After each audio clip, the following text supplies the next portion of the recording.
రాకపోతే ఎందుకు ప్రొడ్యూసర్ని కన్విన్స్ చేయడంలో సార్ నువ్వెక్కడ బ్యాక్ సీట్లోకి వెళ్ళావు? సార్ అంటే ప్రొడ్యూసర్ని కన్విన్స్ చేయడం అంటే సార్ మేబీ నాకు కూడా ఫస్ట్ సినిమాకి మ్యాసివ్ సక్సెస్ ఏం రాలేదు. జస్ట్ సినిమా నా యాక్టింగ్ గురించి మాట్లాడారు అంతా ఉంది. కానీ కథలు నాకు చాలామంది డెబ్యూటెంట్స్ వచ్చారు. నాకు చాలామంది డెబ్యూటెంట్స్ కథలు చాలా నచ్చాయి. వాళ్ళ కథలు చాలా నమ్మాను నేను మధ్యలో. బట్ వాళ్ళు డెబ్యూటెంట్స్ అయిపోయి ఇంకా నాకు అంత డెబ్యూటెంట్ సినిమాలే ఇట్లా అవుతున్నాయి. ఎగ్జాక్ట్లీ. అంటే బట్ నాకు కూడా ఒక సక్సెస్ రాలేదు కదా సార్. సో డబ్బులు పెట్టే వాళ్ళకు కూడా ఒక డౌట్ ఉంటుంది. అంటే తినది కూడా అంత మ్యాసివ్ సక్సెస్ లేదు, ఇతను కూడా కొత్త డైరెక్టరు అని ఉన్నప్పుడు తప్పులేదు సార్. అంటే ఇప్పుడు డబ్బులు పెడుతున్నప్పుడు ఎంతో కష్టపడి ఆ డబ్బులు తీసుకొని వస్తారు.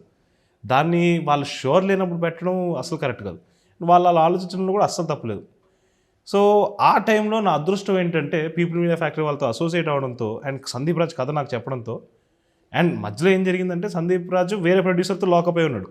అది డిఫరెంట్ ఫ్యాక్టర్స్ త్రూ అక్కడ అవ్వలేకపోయింది. ఎందుకంటే అది ఇంకా ఎక్కువ బడ్జెట్ అయిపోతుందేమో అని వాళ్ళు అనుకున్నారు. వాళ్ళు భయపడ్డారు కథకి. అవును, వాళ్ళు భయపడ్డారు. బట్ అప్పుడు నేను సెలెక్ట్ అయ్యాడా, హీరో కనెక్ట్ అయ్యాడా సందీప్? మధ్యలో ఏదో జరిగినట్టుంది. 2 నెలలు నాకు దొరకలే. నాకు తెలుసు ఆ హీరో, నాకు కూడా తెలుసు సార్. చెప్పనా? ఓకే, ఎందుకు సార్? బట్ నువ్వు చెప్తావా? నేను చెప్పను సార్. నేను అంటే పాయింట్ అంటే మనం ఇంకెవరి గురించి ఎందుకు సార్ మాట్లాడాలి? కరెక్ట్, ఇట్స్ ఆల్ ఫన్ అంతే. యా. సో ఆ 2 నెలలు దొరకలేదు, మధ్యలో దొరకలేదు. సరే ఫైనల్గా మనోడే చేశాడు. సరే ఏంటి డార్లింగ్ ఏం చేద్దాం అంటాం, నా దగ్గర ఒక ఆప్షన్ ఉంది చెప్తావా అంటే ఎస్ డార్లింగ్ అన్నాడు. సరే వెళ్ళి చెప్పేసి వచ్చేసి అని చెప్పాడు. లక్కీగా నచ్చింది, సినిమా ఎక్కింది. యా. అంటే ఇప్పుడు ఈ అడవి అనగానే అన్ని అడ్వెంచర్స్, ఆఫ్కోర్స్ మౌగ్లీ క్యారెక్టర్ చాలా మందికి సార్ పాపులర్. ఆ లిటరేచర్ పాపులర్ కదా. అవును సార్, ఆ లిటరేచర్ చాలా వరల్డ్ వైడ్ పాపులర్. అవును సార్.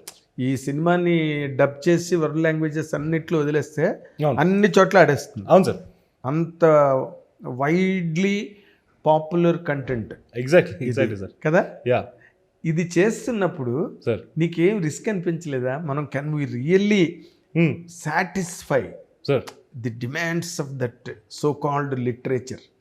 చాలా పెద్దది ఇది మనం చేస్తున్నాం సార్. నంబర్ 1 ఏంటో సార్, ఎస్ ఆ లిటరేచర్ నుంచి ఇన్స్పిరేషన్ తీసుకున్నాడు సార్ సందీప్. ఫారెస్ట్లో ఉంది సెటప్, వీడి పేరు, వీడి అడవిలో వీడి సొంతంగా ఉంటున్నాడు. బట్ ఈ కథని మన తెలుగు సినిమా కోసం చాలా ప్యాలెటబుల్గా రాసిన కథ. సో పార్వతీపురంలో పార్వతీపురంలో జరుగుతున్న కథ. ఆ పార్వతీపురంలో కొంచెం దూరంలో అడవిలో ఉన్న వ్యక్తి మోగ్లీ అన్నాడు, మురళీకృష్ణ వాడి పేరు. సో ఇది ప్యూర్గా designed for Telugu cinema sir. And at the same time very universally enjoyable because దాంట్లో ఉండే ఎలిమెంట్స్ అలాంటివి, ఉండే కాన్ఫ్లిక్ట్స్ అలాంటిది.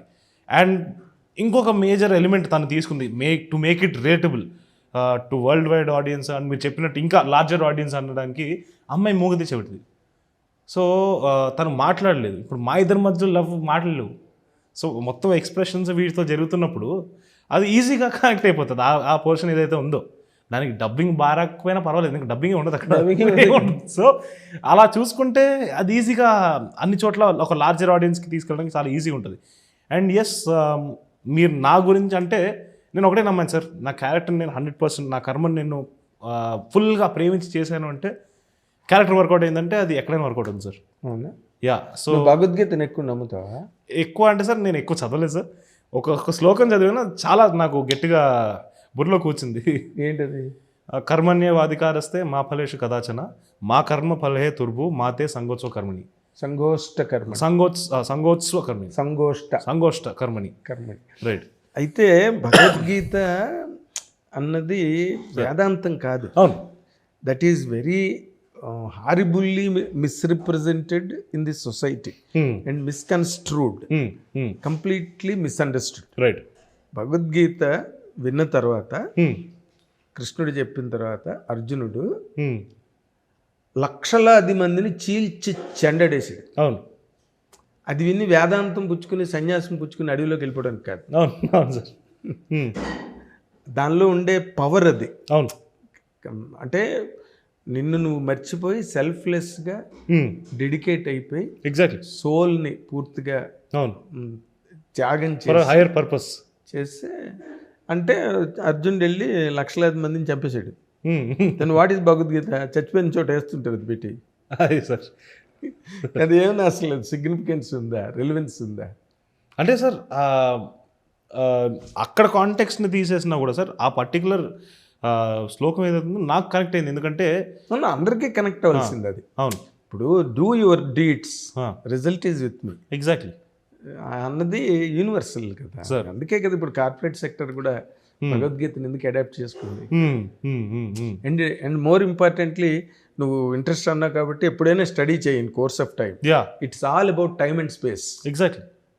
ఇంకా నేను చాలా నాకు టైం దొరక్క నేను పెట్టలేదు దానిపైన ఇన్వెస్ట్మెంట్. కానీ ఇంకేం టైం పెడతావు? ఈ సినిమా తర్వాత అసలు టైం ఉంటుంది నీకు. Cinema guarantee. కానీ పుస్తకాన్ని ఎక్కడ పడితే అక్కడ పట్టుకెళ్ళిపోయి అక్కడ చదివేసుకుంటా. ఈ సినిమా గ్యారెంటీ ఇట్టు నీకు టైం ఉండదు. Thank you sir. రోజుకో శ్లోకం చదవగలిగితే చాలా గొప్ప. Thank you sir. అంటే ఇందులో ఇంకొక ఛాలెంజ్ హీరోగా నీకు ఏంటంటే సార్ అమ్మాయి మోగది, చెవిటిది, ఎలా ప్రేమించావు అసలు నీ ప్రేమని? అంటే అడవి దొంగ సినిమాలో చాలా పార్ట్ వరకు చిరంజీవి గారికి డైలాగ్ ఉండదు. అంతకుముందు రామారావు చేశారు ఆ టైటిల్, నాకు గుర్తురా. అందులో కూడా అంటే భాష రాదు కదా అడవి మనిషికి. అవును సార్ అవును. సో మీరేం చేశారంటే డైరెక్టర్ చాలా తెలివితేటలుగా హీరోయిన్ మీద తోయిస్తాడు అది కదా. అవును. కానీ హౌ ద కెమిస్ట్రీ నువ్వు ఒక క్యారెక్టర్గా నువ్వు ప్లే చేస్తున్నప్పుడు నీ interaction with that heroine, let it be any actress, character to character, what is your chemistry? చెప్పమంటే ఏం చెప్పగలవు, ఏం చెప్తావు? సార్ నంబర్ 1 సార్, ఆ కెమిస్ట్రీని బిల్డ్ చేయడానికి సందీప్ చాలా అద్భుతమైన సీక్వెన్స్లు సీన్లు రాశాడు.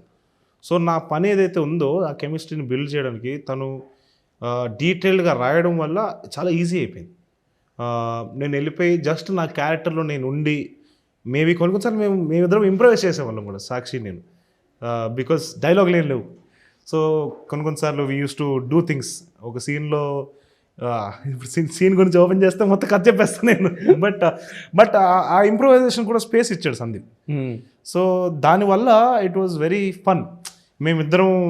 And she is also very passionate about acting. వాళ్ళ నాన్న ఒక డ్యాన్స్ కొరియోగ్రాఫర్ ముంబైలో.